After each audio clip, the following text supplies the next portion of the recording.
Buenos días, hermanos. Buenos días. Dios les bendiga. Buenos días. Día bueno. ¿Todo bien? Muy bien. Bueno, contento, que el Señor les bendiga. Qué bueno saludarle. No sé si ya ha tenido oportunidad de saludar a la persona que tiene al lado, de que está atrás.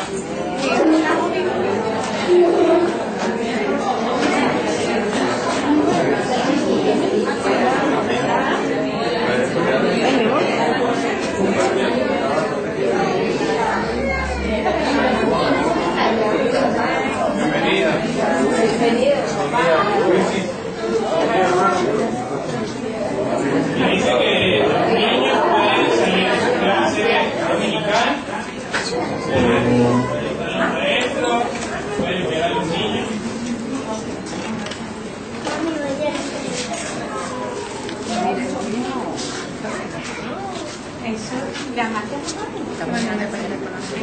Y me gustaría saludarles y preguntar si alguien está visitando hoy por primera vez la congregación. ¿Tenemos alguna visita? ¿Todos los de la casa? Bendiga. Por ahí yo veo a Andreina. Yo creo que había venido en algunas ocasiones, pero teníamos tiempo sin verla y te saludamos a Andreina y bienvenida.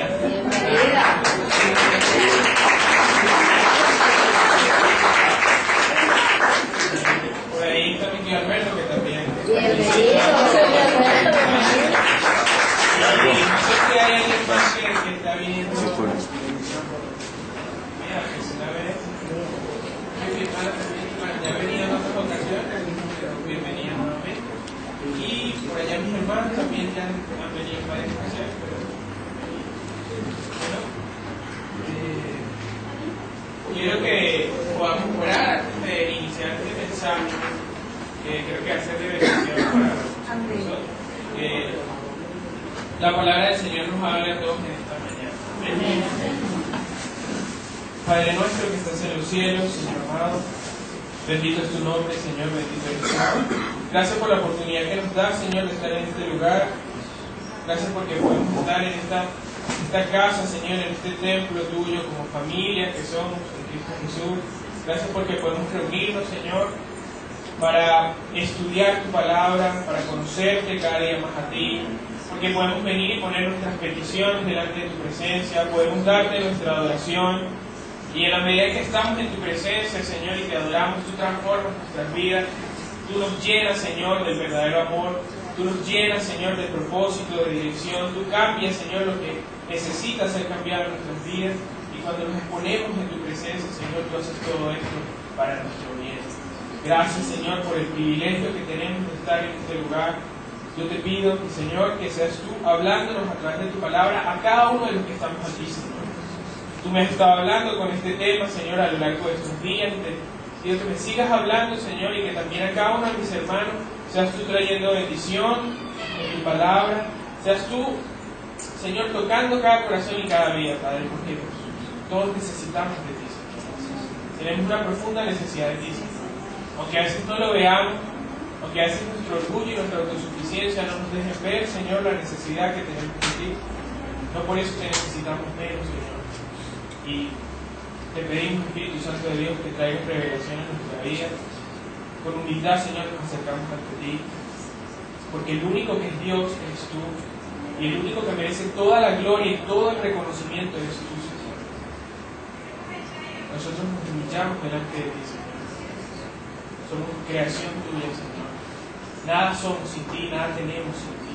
Toda buena dádiva proviene de ti, Señor. Todo lo bueno que hay en nuestras vidas proviene de ti, Señor. Y de nada podemos jactarnos, y de nada podemos gloriarnos, Señor. Porque todo ha sido por tu gracia, por tu misericordia. Desde el momento en que soplaste vida, Señor, cuando estábamos en el vientre de nuestra madre, desde ese momento, Señor, nos has sostenido hasta el día de hoy. Y por eso te damos todo el reconocimiento, te damos toda la gloria, Señor. Y que toda mirada sea puesta en ti, Señor, porque tú eres el único digno de recibir el honor. Gracias por el privilegio de hacernos tus hijos. Gracias por el privilegio, Señor, que podemos venir a esta congregación y levantar nuestras manos para adorarte y estudiar tu palabra, y tú nos hablas, y tú nos enseñas, tú nos muestras, Señor, tu voluntad. Por eso, Señor, no tenemos palabras para expresar nuestro agradecimiento y nos humillamos y con humildad venimos a ti. Bendice a cada uno de mis hermanos en esta mañana en el nombre de Jesús. Amén. Bueno, hermanos, este es un tema que el Señor ha venido hablando en mi vida en las últimas semanas y quiero compartirlo con ustedes. No sé si será un tema muy llamativo o no. A lo mejor muchos de ustedes, después que termine el mensaje, ya no me van a querer ver predicando tan seguido. No lo sé. Porque es un tema fuerte y es un tema que exige, ¿ok? Y a veces pues, no nos gusta mucho que nos exijan, que hablen de ciertas cosas. Pero la palabra es así, ¿no? La palabra dice que es como una espada de dos filos y corta, ¿no? Y llega a lo profundo del corazón. Y la palabra muchas veces es como un espejo, de hecho lo es, ¿ok? Y en ese espejo tú te puedes ver y puedes ver las cosas que en tu vida no están bien. Ahora, después tú tomas la decisión, si viendo las cosas que no están bien, tú las corriges o no. Entonces, siempre ponen el ejemplo del que está sucio y se ve en el espejo, y normalmente es intuitivo que si ves que tienes una mancha aquí y nadie te había dicho, ¿verdad? Y tienes todos estos regalos, las mujeres tienen todo el maquillaje, y todo, si lo ven en el espejo de una vez se van a limpiar y se van a acomodar, ¿verdad? No sería normal que alguien pasara así. Sin embargo, con la palabra vemos eso como en un espejo nuestras vidas, y la idea es que podamos limpiar y corregirnos con la ayuda del Señor lo que no está bien y amoldarnos. Pero esa es una decisión que tomamos cada uno, cada quien toma la decisión que quiere.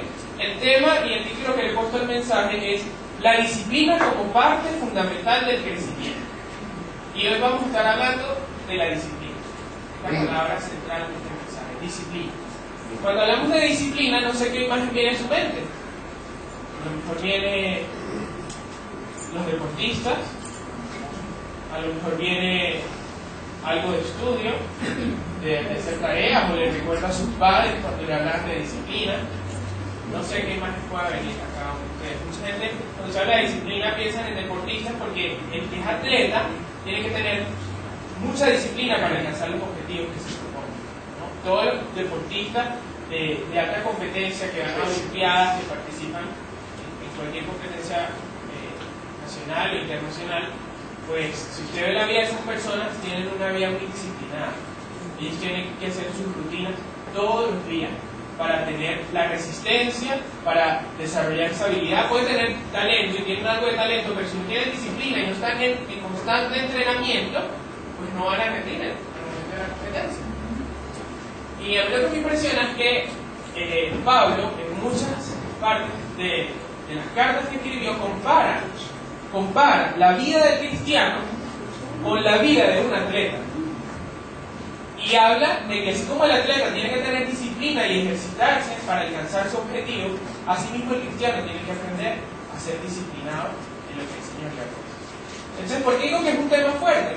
Porque normalmente nos gustan los temas en los que nos digan muchas cosas bonitas, muchas promesas de Dios para nosotros, pero que normalmente no nos digan cuál es la parte que nos corresponde hacer a nosotros. No nos gusta que nadie nos diga, mira, la idea de lo que Dios también quiere de ti es esto, ¿okay? Y su palabra habla de esto, y hay que tener algo de compromiso, y hay que tener esto, y hay que... algo no, hay que ser bastante comprometido. Pero no nos gusta mucho que nos digan esas cosas, y por eso pues, el tema es fuerte, pero creo que va a ser de bendición, ¿no? Amén. Porque si algo disfruta uno al final de la carrera y al final de lo que hace es ver buenos resultados. Y hay una satisfacción muy grande cuando tú puedes ver atrás y ver todo el esfuerzo que has puesto en ello, pero ves los frutos, ¿no? Y ves la gloria de Dios en las cosas que tienes. Entonces, bueno, esa va a ser la palabra central del mensaje, disciplina. Y preparé la introducción, voy a ir leyendo y comentándola porque parece que quedó bien. Sí, porque si no la lees, la parafraseas, se pierde cosas. La introducción es, le puse, debemos anhelar una vida piadosa. Me gusta mucho esa palabra ahora, que piedad, vida piadosa. Me gusta mucho esa combinación, vida piadosa. Le puse, creo que algo que debería ser innato en el creyente, entre comillas, ahora que la persona se convierte, es tener como modelo a imitar una vida piadosa. Dice eso. Yo creo que si alguien se ha arrepentido, si alguien llegado a los pies del Señor, de manera innata, el modelo en su vida a seguir de lo que quiere alcanzar debe ser una vida piadosa. Vamos a seguir hablando de eso. No puedo concebir a un cristiano que se haya convertido y aborrezca el concepto de piedad y de llevar una vida íntegra. Piedad es bondad. Cuando hablamos de una vida piadosa, es una vida bondadosa, una vida honrada, una vida íntegra, una vida de bien. Si un creyente ve esta imagen de una vida piadosa como algo aburrido y distante de lo que espera alcanzar en su vida, yo creo que hay asuntos importantes que deben ser revisados en el interior. Y no es que esté obviando o anulando una lucha constante que hay en todos nosotros entre la carne y el espíritu, pues es real y tangible. Una parte de nosotros quiere agradar a Dios, pero todos sabemos que hay una parte de nosotros que quiere seguir su propia voluntad y satisfacer sus propios deseos. Y esa lucha está en todo. Yo no estoy obviando que no hay esa lucha en el creyente, porque de hecho es bíblico. Pero lo que estoy diciendo es que si hemos conocido a Cristo y hemos conocido a Dios, el deseo más profundo de nuestro corazón debe ser llegar a alcanzar una vida piadosa. ¿Sí me entienden? Y cuando yo hablo de que el deseo profundo debe ser alcanzar una vida piadosa, estoy hablando de que el deseo del creyente debe ser la santidad. ¿Sí? ¿Están siguiendo? ¿Están coincidiendo conmigo en lo que trato de expresar? Tiene que ser innato. O sea, si alguien se ha convertido al Señor, no digo que sea perfecto ahorita, no digo que cada uno de nosotros no estemos en una lucha, porque lo estamos, pero en el fondo del corazón, el deseo más profundo del verdadero creyente tiene que ser: yo quiero llegar a ser santo como Dios es santo. Yo quiero llevar una vida que le agrade a Dios. Ese tiene que ser. Yo digo, si no hay en lo profundo del corazón del creyente este deseo, yo digo, algo no está bien en ese día. Algo no ha pasado. No digo que ya eres perfecto, que ya... No, pero ese deseo tiene que estar, esa semilla. Si tú ves una vida piadosa, una vida que honre a Dios, una vida que sea buena, que valga la pena vivirla, no la ves como un modelo a imitar, sino que te parece algo aburrido, algo que no es para ti, algo que digo, no has tenido un encuentro profundo con Dios. Porque cuando tienes un encuentro profundo con Dios y ves la santidad de Dios, esa santidad de Dios se empieza a imprimir en ti. Y entonces tú empiezas a desear ser como tu Padre, ser como Dios. Si tú no deseas eso en lo profundo de ti, yo digo, algo está bien. Por ahí comienzo. La santidad debe ser un anhelo profundo en el corazón del cristiano. Jesús es quien nos hace santos. Nuestras obras humanas no alcanzan la santidad. Requerimos la obra del Espíritu Santo en nuestras vidas para llegar a esa santidad. Pero el deseo de ser santos debe ser un deseo profundo en el corazón de cada creyente. Ahora, el tema de hoy se trata de cómo alcanzar una vida piadosa. No se trata de cómo desear esa clase de vida, pues como he dicho antes, creo que ese deseo es obra del Espíritu Santo en la vida del creyente y ocurre desde el momento de la conversión. El tema de hoy no es cómo desear una vida piadosa, yo creo que eso tiene que estar en el corazón del creyente. El tema de hoy es cómo alcanzar esa clase de vida. Porque ¿qué es lo que vemos? Que muchos creyentes tienen el deseo de vivir en santidad, pero fracasan constantemente en la lucha de buscar esa santidad. Entonces el tema de hoy es cómo crecer, cómo dar pasos buscando alcanzar esa santidad. Tristemente vemos muchos cristianos que aunque lo anhelan de todo corazón, y se sienten mal en una lucha porque dicen: yo quiero tener una vida íntegra, yo quiero tener una vida que le agrade a Dios, pero cuando se ven en su diario caminar, dicen: no, mi vida no es esa clase. Y se sienten mal y se contristan porque sienten ese remordimiento y que no están llegando a ser lo que Dios quiere que sean.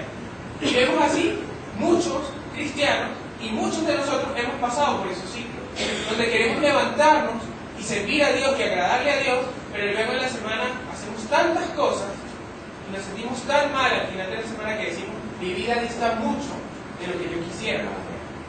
Y aunque quiero hacer las cosas buenas, no las hago. Y las malas que no quiero hacer son muchas veces las que termino haciendo. Y en esa contradicción vive el cristiano. ¿Me entienden? ¿Me siguen? ¿Se identifican? Ok. Entonces, ¿de qué vamos a hablar hoy? De cosas prácticas y algo que tenemos que aprender como cristianos para alcanzar esa vida de santidad, para alcanzar esa vida piadosa. En nuestro mundo ya ese término de piedad no se usa mucho regularmente, o eso de vida piadosa, o a veces lo asociamos las personas como con los puritanos y ya nada de todo lo que se habla de puritanos, de pureza, de lo que sea, es como, no, eso es aburrido, eso no sirve, eso no es, eso no encaja. Pero ¿cuál es la voluntad de Dios para nosotros? Por eso les digo, ¿cuál tiene que ser el deseo del verdadero creyente? Más allá de lo que diga la sociedad actual, ¿cuál tiene que ser el deseo del creyente? Entonces, a lo largo de la poca experiencia que he podido acumular en mi vida, he descubierto por ensayo y error muchas cosas. Creo que todos hemos descubierto gran cantidad de cosas por ensayo y error. Y he encontrado que la clave de muchas cosas está en una palabra: disciplina. Y no es que la palabra de Dios no hable de ese tema, porque de hecho está ahí presente en tantos versículos. Pero es que nosotros, aunque leemos la palabra de Dios, muchas veces no entendemos lo que leemos y no somos capaces de vivirlo hasta que lo aprendemos por la experiencia, por el esfuerzo, las cosas que vamos viviendo en la vida. Y entonces lo que está escrito en la palabra se transforma en revelación personal. Cuando el Espíritu Santo nos enseña sobre el tema, lo escrito pasa a estar escrito y como instante a ser una realidad. En mi camino me he topado con muchos autores cristianos que han confirmado mis teorías que son bíblicas, pero que, como he dicho muchas veces, no es sino por la experiencia que... Y recientemente me topé con un libro que lo usé muchas partes de él como base para preparar el mensaje, que dio justo en el clavo de lo que yo venía pensando y de lo que yo venía sintiendo en mi corazón, que es clave para el crecimiento del cristiano. Y el libro se llama Las disciplinas de un hombre piadoso. Cuando vi el título dije, esto es lo que yo estaba buscando desde ese tiempo, pero no lo había visto plasmado de esa manera como en un libro. Pero era algo que venía pensando desde hace mucho tiempo, que yo venía diciendo, hay algo que en mi vida falta. Y lo digo porque no lo veo para criticar a los demás, pero al final no lo que viene a transmitir es desde lo que confronta a ti mismo. Y digo, yo venía diciendo, algo falta en mi vida, porque tengo ese profundo deseo de agradarle a Dios, pero entonces, ¿por qué en la semana pasan tantas cosas y termino distanciándome de lo que es para mí el objetivo principal de lo que quiero? Entonces venía pensando, hay algo que falta, hay algo que en la iglesia o en la vida que estamos llevando como cristianos nos falta desarrollar. Nos falta, y entonces ahí lo entendí, nos falta disciplina. Hacemos muchas concesiones que después nos llevan a otras cosas que nos van alejando y no nos damos cuenta. No nos damos cuenta que lo que pasa es que en nuestro estilo de vida diario tenemos ciertas rutinas o ciertos hábitos que nos estorban al propósito que Dios tiene para nosotros. El creyente necesita disciplina en la búsqueda de Dios para alcanzar la santidad. Disciplina en obediencia, en el estudio de la palabra, en la oración, en el servicio, en el testimonio. Vamos a ir tocando. Les invito a que busquen en sus Biblias, mis hermanos, 1 de Timoteo 4, versículo 7.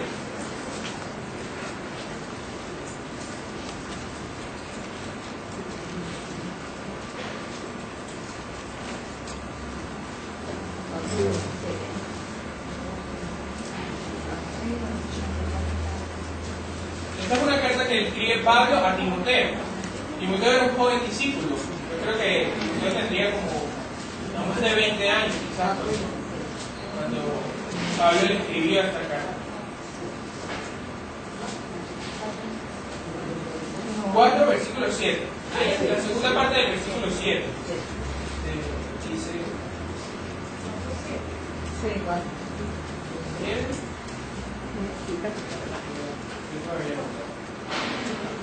4:7. Ok, empieza diciendo, rechaza los cuentos irreverentes y tontos, y más bien entrénate para una vida dedicada a Dios. La versión Reina Valera dice, ejercítate para la piedad, porque el ejercicio corporal para poco es provechoso, pero la piedad para todo aprovecha, pues tiene promesa de esta vida presente y de la venidera. Voy a leerla en otras versiones. La Nueva Traducción Viviente dice, entrénate para la sumisión a Dios.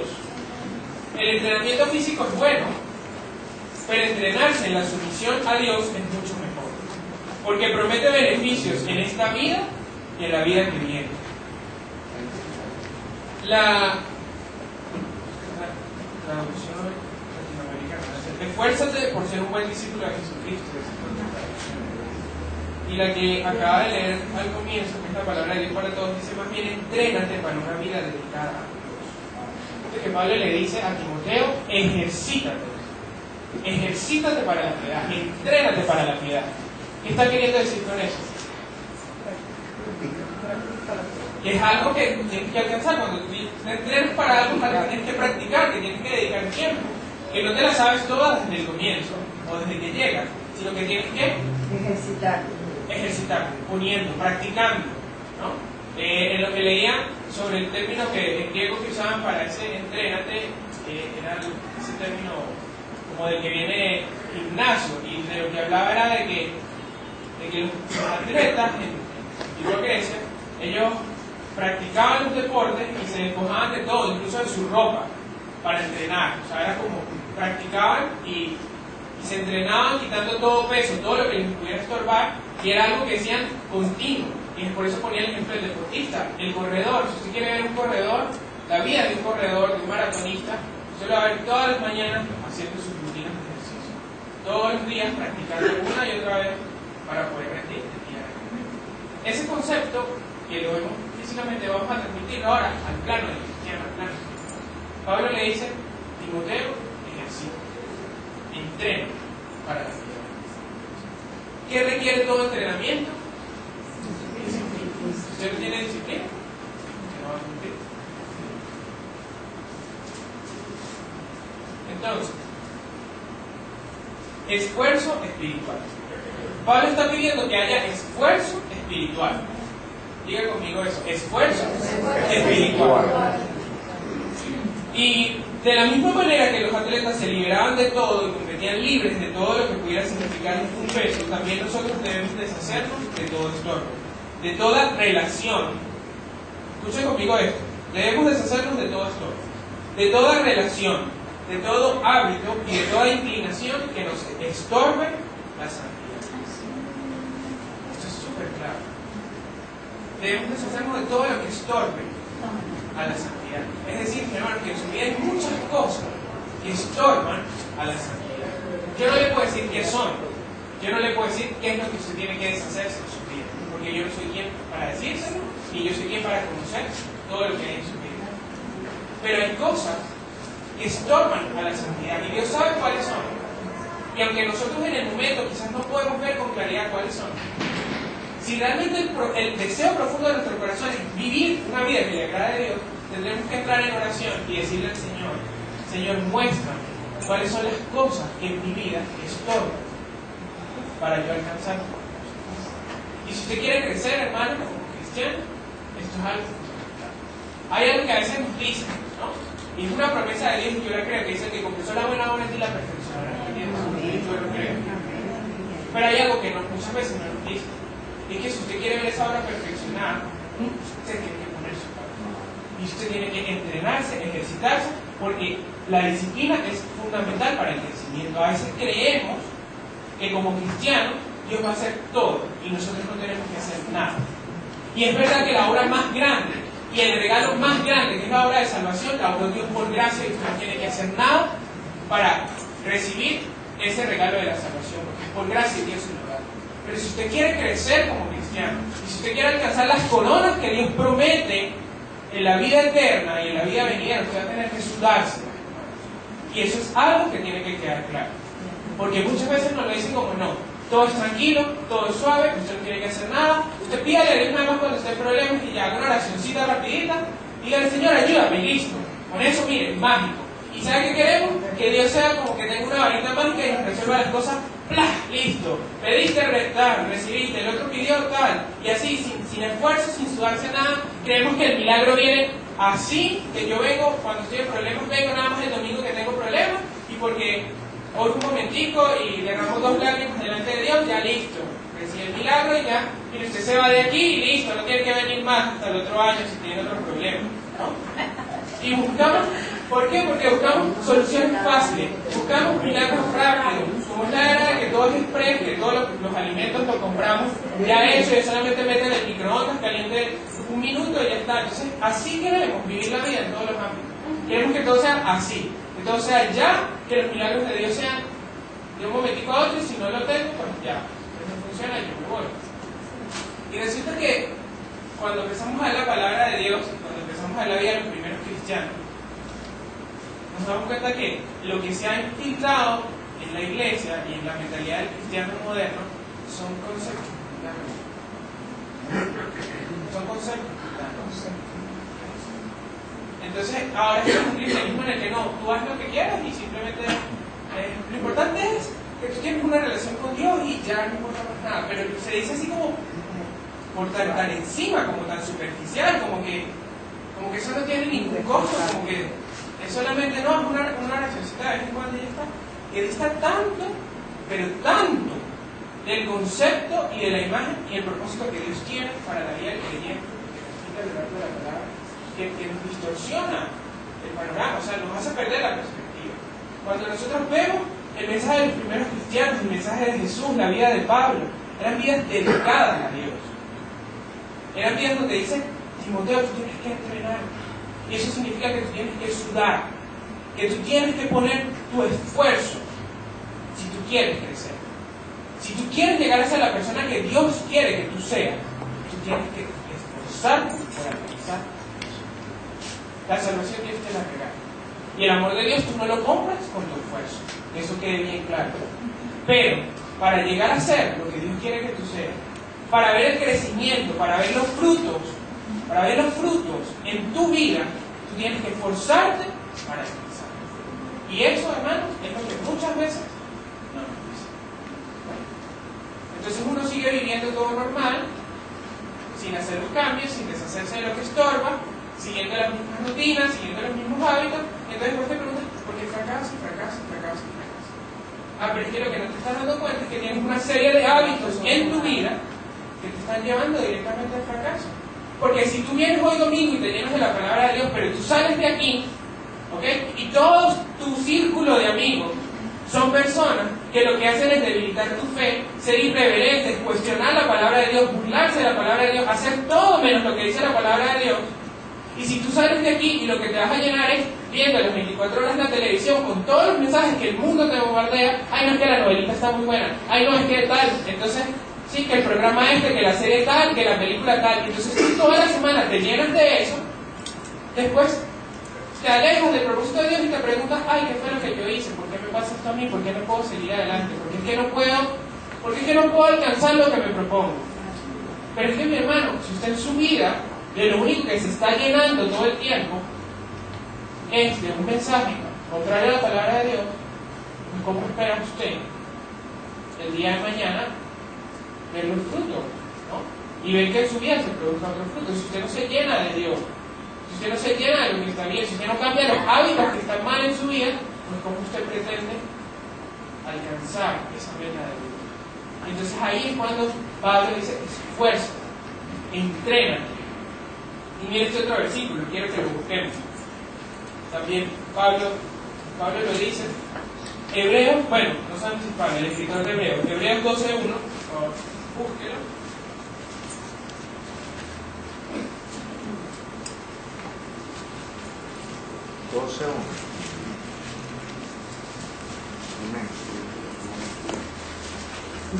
Y bueno, es que la palabra está explícita, es tan clara en la forma de lo que lo dice.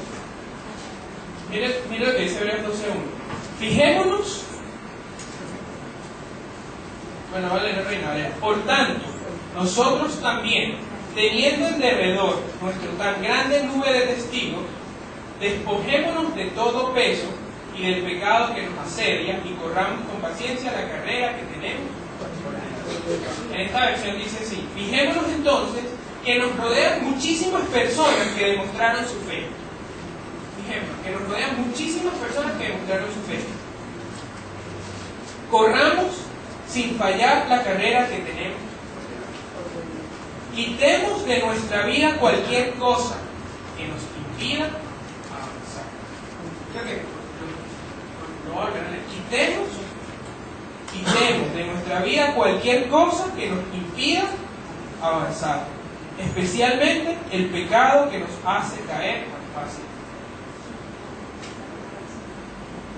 Hay cosas, hermanos, que nosotros tenemos que quitar. Hay cosas que Dios le da la revelación y Dios le da la fuerza, pero la decisión de quitarlas se toma. La decisión de quitar lo que le estorba en el crecimiento a Dios. La decisión de tener una vida disciplinada. Los cambios que usted quiere ver en su vida, usted tiene que empezar a tomar decisiones para ver eso. Y todos esos hábitos y todo eso que le asedia, ese pecado que asedia, usted tiene, como dice Pablo, ponga la mirada en Jesús, corra la carrera hacia adelante. Y todo lo que usted está utilizando en su carrera para usted llegar a ser lo que Dios quiere que usted sea, usted tiene que agarrar y sacarlo, apartarlo. ¿Eso tiene un costo? Claro que tiene un costo. Pero es que ahí es donde yo le digo, la vida cristiana tiene un costo. La salvación es gratuita, pero si usted quiere avanzar en la carrera, eso tiene un costo. Eso tiene un costo. ¿Cuál es el costo? Ay, ¿qué va a decir la gente de mí? Hermano, hay un costo. ¿No se lo habían dicho antes? Pues yo se lo digo. Hay un costo. Y cuando nosotros empezamos a ver todo lo que Jesús decía, es que es tan profundo, que Jesús decía, es que el que no se pueda negar a sí mismo, el que no pueda tomar la cruz, que no me puede ser. Y nosotros, claro, predicamos un evangelio, o sea, tan sencillo, ¿no? O sea, como, por supuesto, Dios ama al pecador y eso siempre hace la introducción y todo, pero después, cuando empiezas a sumergirte en la profundidad, o sea, es lo que dice Jesús, que Jesús decía, es que si tú no te puedes negar a ti mismo, no me puedes ser. Si tú no puedes tomar la cruz, no puedes ser. Y eso decía, bienaventurado, 3 veces feliz, cuando por mi causa los persigan, cuando por mi causa los rechazan. ¿Cuánto rechazo no sufre el que quiere llevar una vida piadosa? ¿Okay? Y a lo mejor a nivel de adulto baja un poco la presión, pero a nivel de joven, ¿cuánto rechazo no sufre el joven que quiere llevar una vida piadosa, que quiere hacer la voluntad de Dios, que quiere vivir en santidad y que tiene que vivir, porque no es del mundo, pero tiene que vivir en el mundo, rodeado de personas que por lo general no tienen esa visión? Pero es que ahí es donde le digo, hermano, esta vida tiene un costo. Esto de seguir a Cristo tiene un costo. Ahora, lo que sí yo le puedo decir es que ese costo que usted va a pagar es mínimo en comparación con la gloria, con el regalo, con la presencia de Dios en su vida, con los frutos de justicia que usted va a poder cosechar en su vida. El precio que usted va a pagar es mínimo. Es mínimo. No hay cosa en este mundo que se compare con la gloria de Dios, que se compare con la presencia de Dios en su vida. No hay cosa en este mundo que se compare con eso. Entonces, si ponemos las cosas en la balanza y usted dice, bueno, yo quiero alcanzar esta vida que le agrade a Dios, yo quiero vivir de esta manera y ver estos frutos de mi vida, tengo que pagar este costo. Es mínimo en comparación con la recompensa que usted va a recibir. Ahora, ¿cuál es la voluntad de Dios? La voluntad de Dios es que usted corra la carrera, hermano. Yo siento que, no sé si este ejemplo estará también, pero yo siento que es como que él le compra la entrada, ¿no? Le da el pase para que usted entre a la carrera y cubre los gastos y le da, ¿no? Todo lo que usted necesite. Y lo pone así en la entrada y le dice, bueno, no todo el mundo puede entrar a esta carrera. La carrera es para gente selecta. Él le compra la entrada, la da y lo pone. Pero ahora le dice, pero ahora usted tiene que empezar a correr. Empezar a correr, la meta está allá, empieza a correr. Y Él está con nosotros durante toda la carrera. Porque aquí no se trata de que yo les venga a decir que todo es, ¿no? De la obra humana, no. La obra la hace el Espíritu Santo de Dios. Nosotros necesitamos depender de Él y Él lo hace. Pero esa disposición la ponemos nosotros, esas ganas de correr. ¿Qué tal está el tema? ¿Está bueno? Muy bien. Está bueno. Sí. Para todo. Entonces fíjate, el llamado a ejercitarnos para la piedad sugiere también dirigir todas nuestras energías hacia la santidad. Pablo lo ilustra en otra parte al decir, esto hay que leerlo que te leo. 1 Corintios 9, 25 al 27.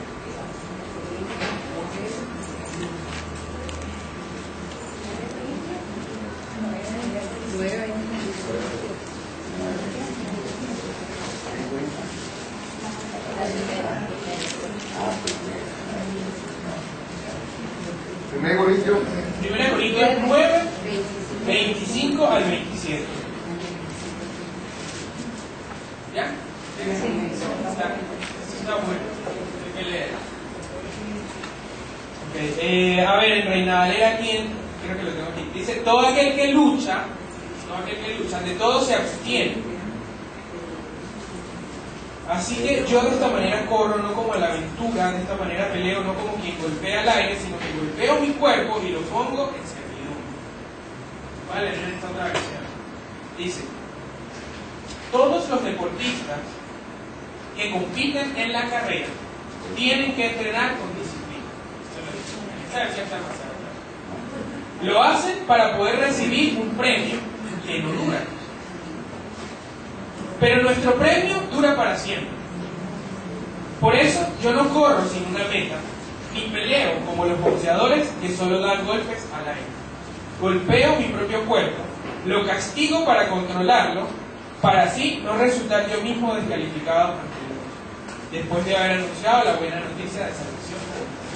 Si Pablo dice eso de esa manera que lo dice, hermano, a mí, Pablo el que le está diciendo. Es el apóstol que dedicó, desde que conoció a Cristo, su vida a predicar el evangelio entre los gentiles, ¿no? Y si él está diciendo eso, de esa manera, pues imagínense, ¿qué queda para nosotros, no? O sea, y él está diciendo, todos los deportistas que compiten en la carrera lo hacen con disciplina. Y ellos corren por un premio que no dura. Porque yo le pregunto, ¿quién ganó las Olimpiadas el año pasado? Y usted ni va a saber quién ganó, ¿no? En carrera, o quién tiene la marca de tantos metros en tanto tiempo. Nadie sabe, bueno, poco. Es un premio que no dura, un premio que se acaba. Él dice, nosotros tenemos un premio que dura para siempre. Y por eso yo no corro sin una meta, ni ando caminando así sin saber hacia dónde voy, sino que él sabe cuál es el premio, él sabe hacia dónde va. Y no golpea al aire como los boxeadores dicen, sino que golpea su propio cuerpo. ¿Qué quiere decir eso? Que sus metas, sus deseos que van en contra de la voluntad de Dios, sus deseos que no son provechosos, esa parte de sí que no para nada aprovecha, que no se acerca a buscar la santidad y a buscar la voluntad de Dios, él golpea esa parte de sí para sujetarla a Dios. Y esa es la parte que muchas veces no nos dice, no nos dice que nosotros tenemos que sacrificar cosas para ver frutos en nuestra vida. Entonces usted ve hermanos que tienen años en la iglesia, pero que siguen encerrados en ciclos,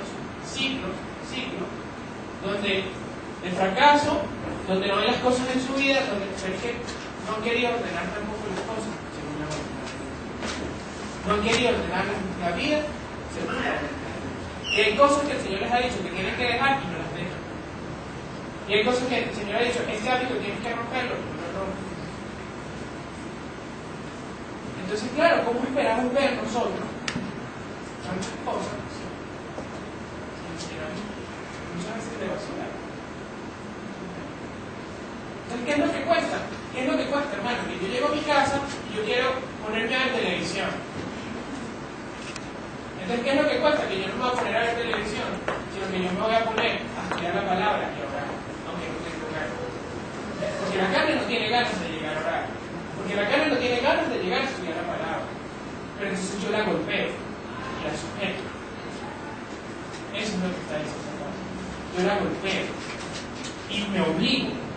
Y cuando me obligo a hacerlo, empiezo a sentir porque empiezo a ver la gloria de Dios y el Señor empieza a llenar y digo qué bien que lo hice. Pero al comienzo estaba en esa lucha y en esa directiva. ¿Qué hago? ¿Llego a hacer esto o llego a hacer aquello? ¿Cuál es la lucha, hermano? Que usted viene llegando del trabajo y usted tiene dos opciones: o sea, a su casa a descansar o viene al estudio bíblico los miércoles. Entonces usted golpea su carne y viene al estudio bíblico. Pero si usted no hace eso, hermano, entonces usted no espera ver los frutos y los resultados. Es así, hermano, es que es así. Es que usted los lunes tiene dos opciones: O se va a su casa a tal, y tiene las mil excusas, y dice, no, pero ¿qué tanta iglesia? No, pero ¿qué tanto eso? ¿Qué? Usted tiene dos opciones. O se va a su casa y descansa, o vuelve a su carne y viene el lunes a orar, y a buscar la presencia de Dios. Y a exponerse el domingo, a exponerse el lunes, a exponerse el miércoles, a exponerse tantas veces sea necesario, porque usted sabe a dónde está con Dios. Amén.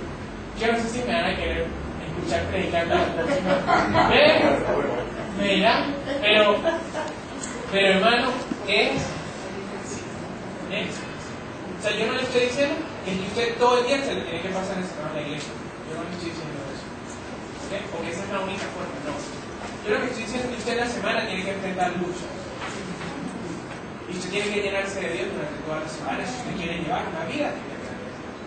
Pero si usted lo que llega a su casa es a ver televisión, ¿okay? Y a ver series, que lo único que lo van a bombardear es de sensualidad, ¿okay?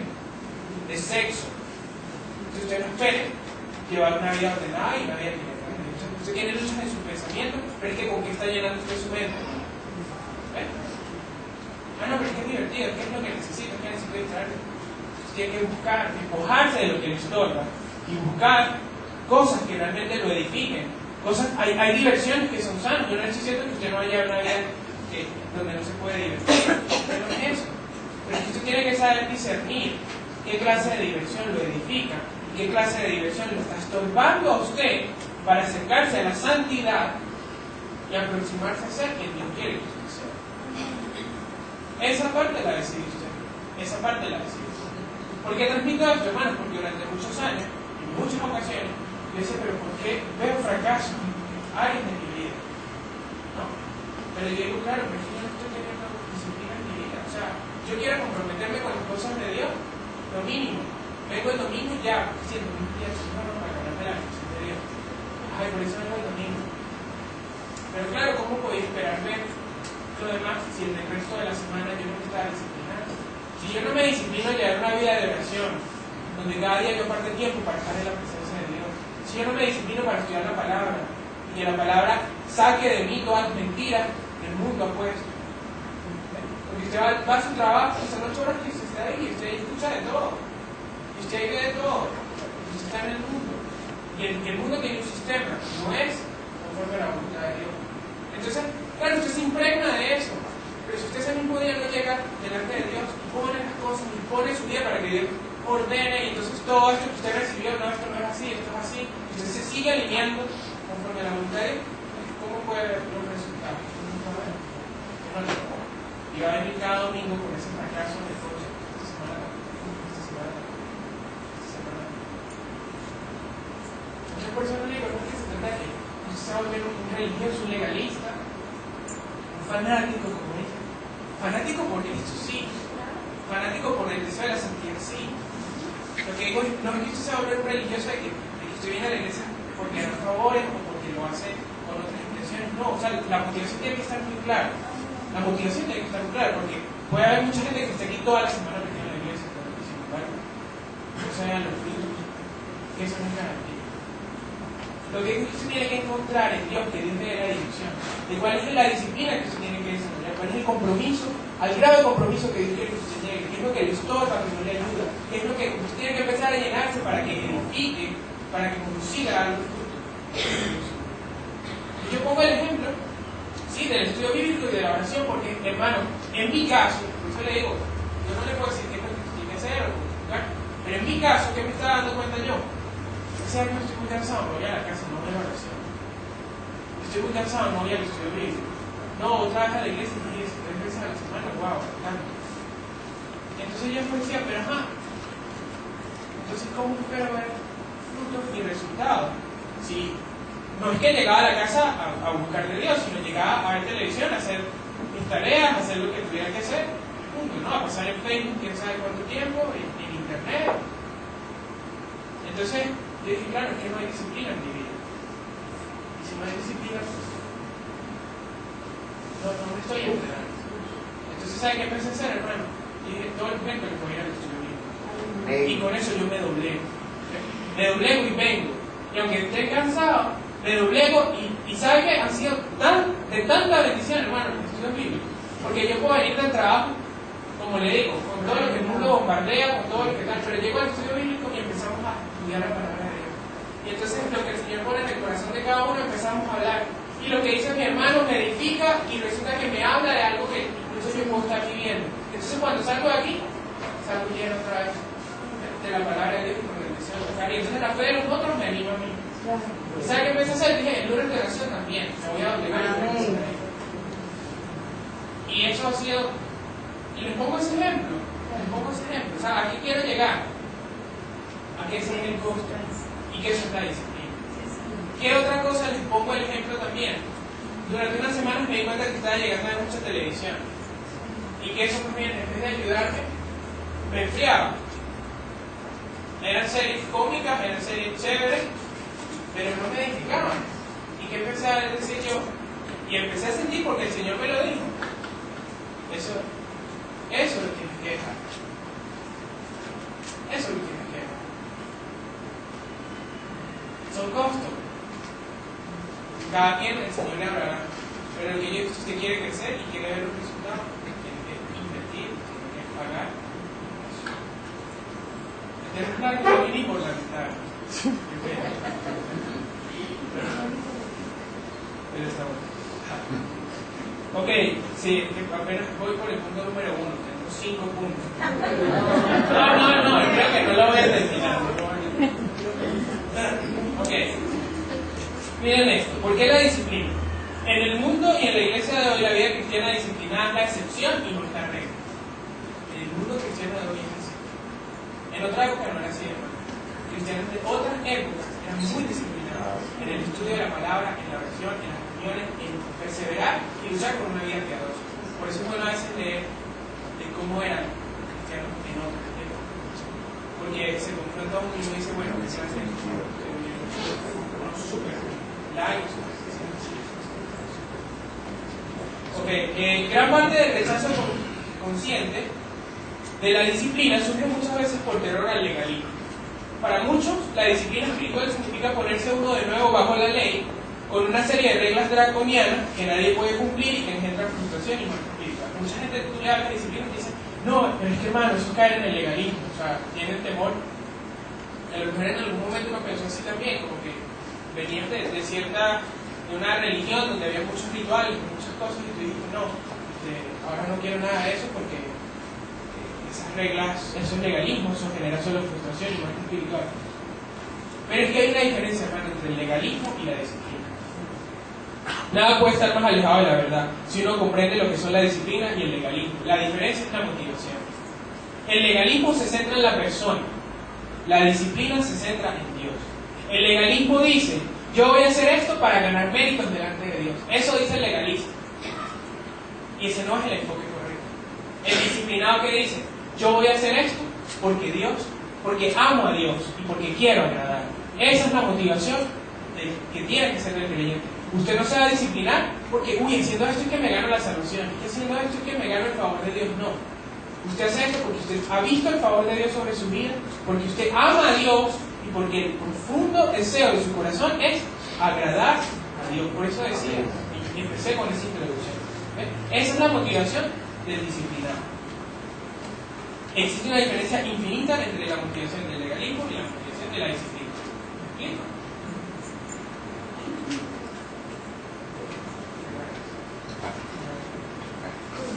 El punto número 2, este era el punto número 2 es la disciplina de la pureza. La disciplina de la pureza. Vamos. Segunda de Samuel 11.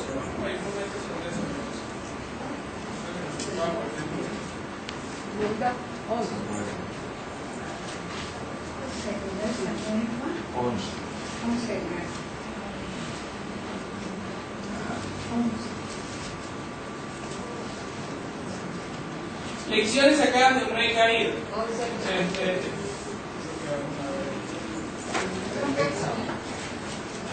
Segunda de Samuel 11 habla de David y Betsabé, un pasaje, un relato bien conocido. Dice, en la primavera, época en la que los reyes salían en campaña militar, David envió a Joab, a sus oficiales y a todos los israelitas a destruir a los amonitas. El ejército de Joab también atacó a la capital. Rabá. Pero David se quedó en Jerusalén.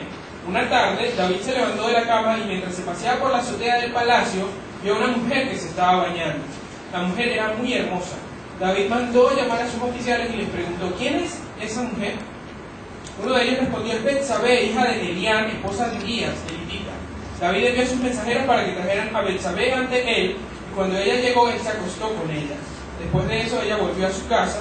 Betsabé quedó embarazada y se lo hizo saber a David. Entonces David envió este mensaje a Joab: envíame a Urías elitita, y así lo hizo Joab. Bueno, podemos ver hasta aquí. Saben el final de la historia, ¿no? Saben que David tenía que salir en una campaña militar, pero él prefirió quedarse descansando en el palacio. Una tarde, mientras sus oficiales y sus soldados estaban en guerra, él salió, dice que se estaba levantando, seguro durmió hasta bien tarde, y caminando por el palacio vio a una mujer que se estaba bañando y que era muy hermosa. Él pregunta: ¿quién es esa mujer? Le dicen: esa es Betsabé, está casada. Y él empieza a razonar eso. Dijo: no escuché la segunda parte, solo escuché que era Betsabé, y entonces sí, la otra parte no la escuché, solo escuché lo primero, y dijo: bueno, tráeme a Betsabé. Él se acostó con ella y después ella se va a la casa. Resulta que queda embarazada, pero el esposo estaba en la guerra. ¿Cómo quedó embarazada? ¿De quién quedó embarazada? Iba a ser el escándalo de la época. Entonces él empieza a maquinar muchas cosas, y lo que maquina es que venga el esposo, que se acueste con ella, y bueno, así se le saca el embarazo al esposo. Pero el esposo llegó y no fue capaz de acostarse con su mujer, porque dijo: mira, mis compañeros de batalla están luchando, yo no puedo estar aquí divirtiendo. De batalla se abstiene. O sea, él tiene una mentalidad muy como una integridad, ¿no? Una integridad que no se ve en estos días. O sea, yo no sé si ustedes piensan como yo, pero yo a veces anhelo tanto ver esa clase de integridad en personas. No sé si me captan, pero a veces uno es como que, Dios mío, o sea, en esta época, ¿dónde están las personas íntegras? ¿Dónde están las personas que se las juegan por mantenerse firmes? Porque desea. Bueno, entonces bueno, este soldado no se acuesta con su esposa, sino que nada, el plan de David no funciona. Entonces él dice: bueno, vamos a deshacernos de Urías, ¿ok? Lo manda al frente de la batalla para que lo maten los enemigos, a él lo matan, y entonces así dejar a Betsabé libre y bueno, toda su maquinación. Pues sí, hermano, el hombre que tenía el corazón conforme a Dios planeó todo eso, ¿no? El salmista, el dulce cantor de Israel, en su parte más oscura, planeó y hizo todo eso. Entonces hay muchas lecciones que podemos nosotros sacar de un rey caído, de David caído. Dios lo restaura también, ahí lo que le digo. Por eso usted en un momento de su vida puede estar muy bien y muy pegado a Dios, pero eso no significa que el resto de su vida usted va a permanecer allí si usted no se esfuerza. Ese es un buen punto también. ¿Ve? Porque a veces creemos: no, yo me siento tan espiritual, estoy tan santo, siento que escucho la voz de Dios, que veo visiones de Dios. Entonces usted cree que toda su vida va a permanecer ahí, y resulta que si usted no se esfuerza por permanecer allí, en la búsqueda de Dios, es una garantía que porque si usted hoy está bien delante de Dios, mañana va a seguir bien. Esto fue lo que le pasó a David. David había experimentado la gloria de Dios en muchas áreas de su vida, en muchas, porque desde jovencito había aprendido a confiar a Dios y a conocer a Dios. Pero llegó un punto en el que llegó a la cúspide, y la cúspide es muy peligrosa por eso, porque cuando la gente llega a la cúspide se relaja, ¿ven? Entonces es como que, bueno, ya no tengo que tomar tantas previsiones, ya yo estoy aquí. ¿Y qué sucedió? Él se empezó a insensibilizar. ¿Okay? Antes de pasar a esto, incluso, cuando él llegó, desde las victorias que había tenido en la guerra, dice la palabra que cuando llegó a Jerusalén tomó más concubinas de las que tenía. O sea, ya tenía varias concubinas. En aquella época, digamos que el rey podía tener, era socialmente legal o aceptable que el rey podía tener muchas mujeres, muchas concubinas. Sin embargo, en Deuteronomio 17, Dios había establecido para los reyes que se cuidaran de tres cosas: de tener muchos caballos, de tomar muchas mujeres y de tener mucho oro y plata. Les había hecho la advertencia. David se cuidó de los dos caballos y de oro y plata, pero no se cuidó de las mujeres. ¿Okay? Y cuando llegó a Jerusalén tomó más concubinas de las que tenía. eso habla de que ya David estaba empezando a insensibilizar, o sea, ya él estaba empezando a ver, le estaba dando rienda suelta a sus deseos, ¿ves? Y estaba empezando a perder la perspectiva de lo que tenía que estar enfocado. David fue el que mató a Goliat. Era pastor de ovejas, Dios lo escogió, él mató a Goliat, él luchó por el pueblo de Israel, o sea, venía de una vida con muchas cosas llenas de Dios, ¿no? Tenía mucho éxito, pero él se empezó a insensibilizar, ¿ok? Y fíjense esto lo saqué del autor del libro que les comento. Dice, es la sensualidad legal y la condescendencia con lo culturalmente aceptable lo que nos llevará a la ruina. Está muy bueno esto.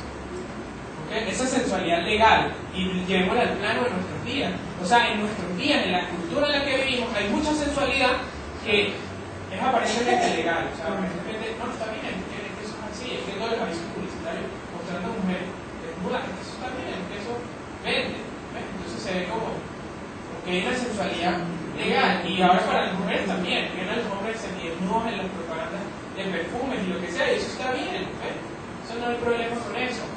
Pero es lo que es esa sensualidad legal y esa condescendencia hacia lo que culturalmente es aceptable, es lo que nos va a llevar a la ruina. O lleva a la ruina, no nos lleva, nosotros lo creemos. Las prolongadas horas de mirar indiscriminadamente la televisión es uno de los grandes culpables de esta insensibilización.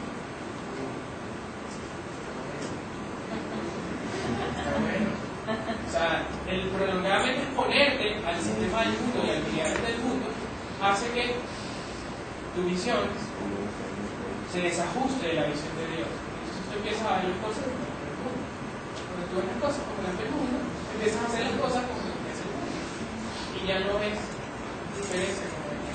Empiezas a dejar de discernir porque te insensibilizas. No estás filtrando las cosas con la palabra, sino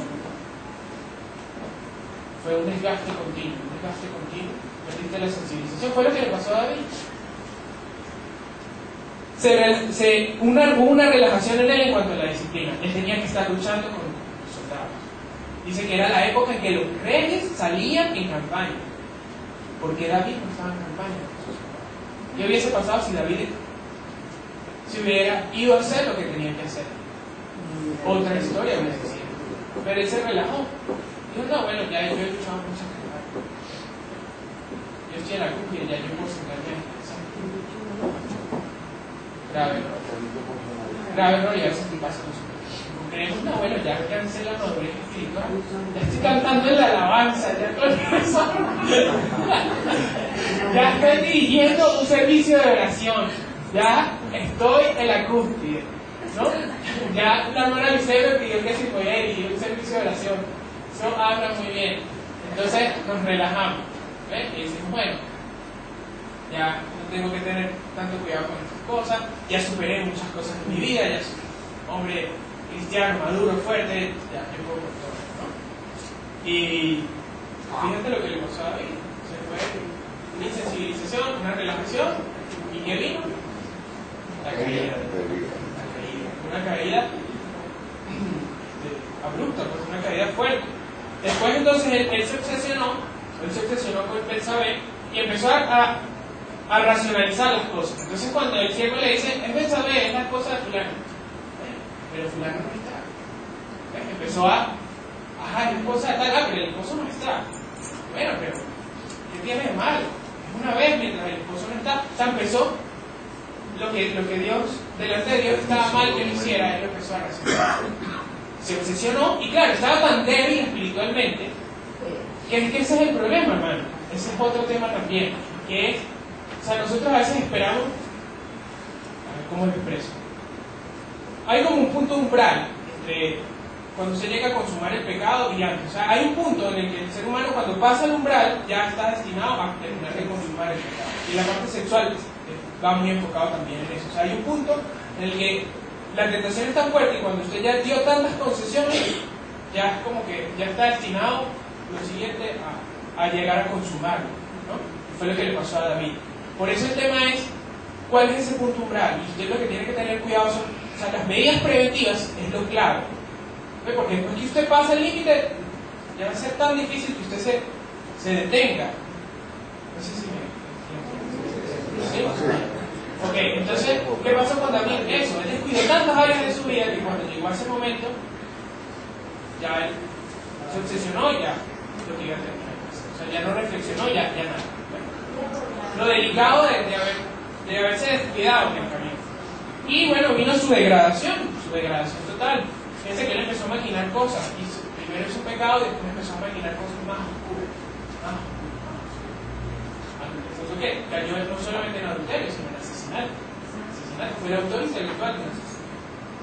Las consecuencias de ese pecado fueron grandes para David. Perdió el hijo que esperaba Betsabé y el Señor le dijo: a causa de tu pecado no habrá paz en tu casa. La espada será la que rija en tu casa. Y por eso entonces uno de sus hijos viola a la media hermana, el hermano de sangre después mata al otro hermano, uno de sus hijos se rebela en contra de él para tumbarle el reino, y aquello tuvo consecuencias muy fuertes por el pecado de David en el juicio. Sin embargo, David finalmente reconoció su pecado, escribió el Salmo 51, un hermoso salmo. ¿Okay? Y eso nos habla de que hay restauración en Dios aún cuando fallamos. Pero las consecuencias quedan, y eso sí, no lo podemos. Las consecuencias quedan y las vivimos, aunque Dios en su misericordia nos restaura, nos perdona. Bueno, hermano, ¿se quedan ustedes? ¿Una chance de terminar? El domingo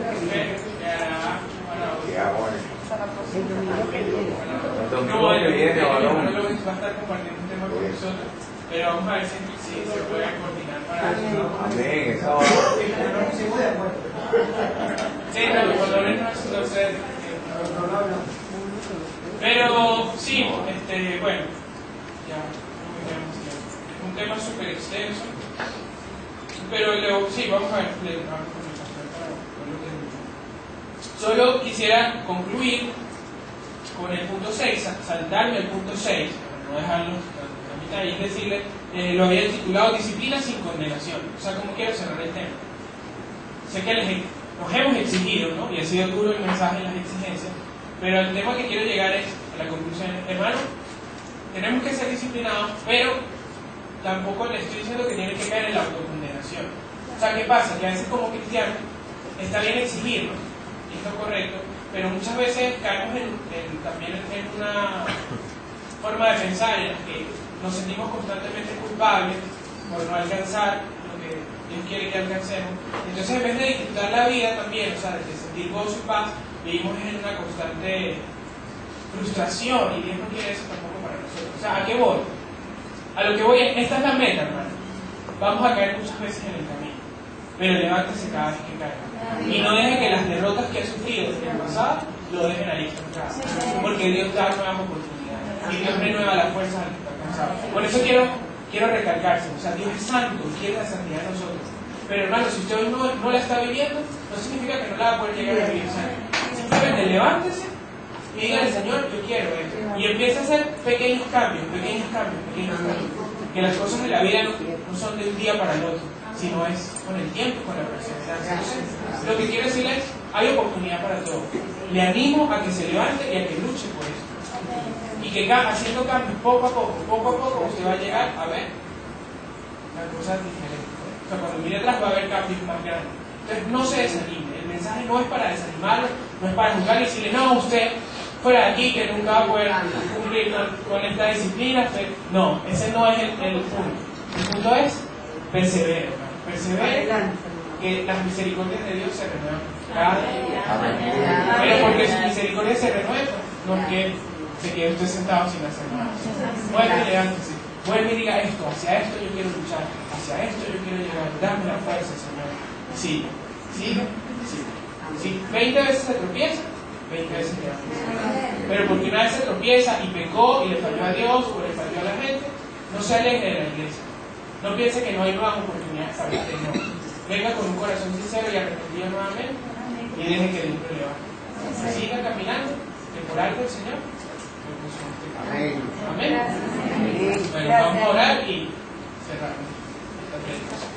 Gracias te damos, Señor, por tu palabra, por tu bondad, por tu misericordia. Gracias te damos, Señor, por el amor tan grande que tú tienes para nosotros, Señor. en que siendo aún pecadores, en que siendo tan imperfectos, Señor, tú nos amas.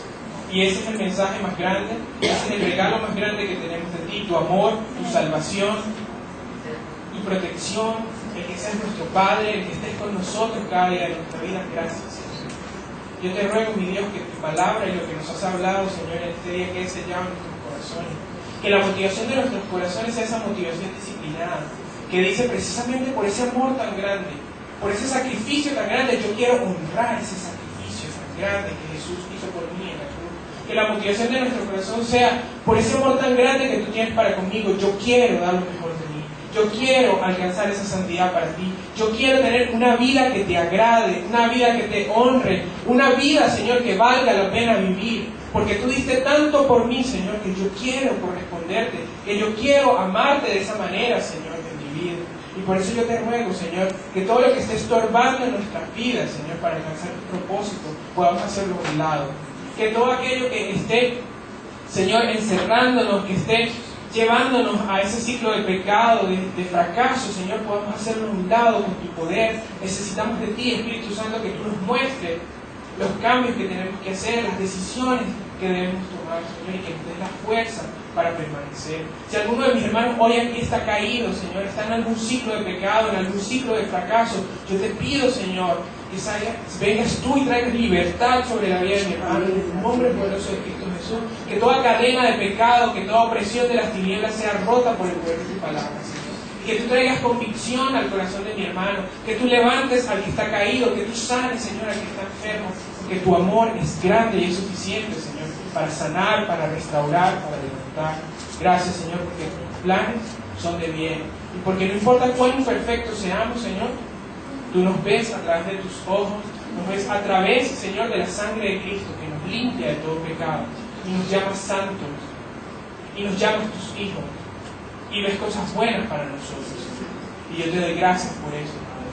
Permite, Señor, que en esta carrera aprendamos a ser disciplinados, aprendamos a ser, Señor, como esos deportistas, como esos atletas, Señor, pero en el ámbito espiritual, que luchemos con la meta bien clara de hacia dónde vamos y hacia dónde queremos llegar. Gracias, Padre, por este día. Bendice a cada uno de mis hermanos que está aquí y tu nombre sea glorificado, Señor, hoy y siempre por los siglos de los siglos. Amén, Señor. Amén.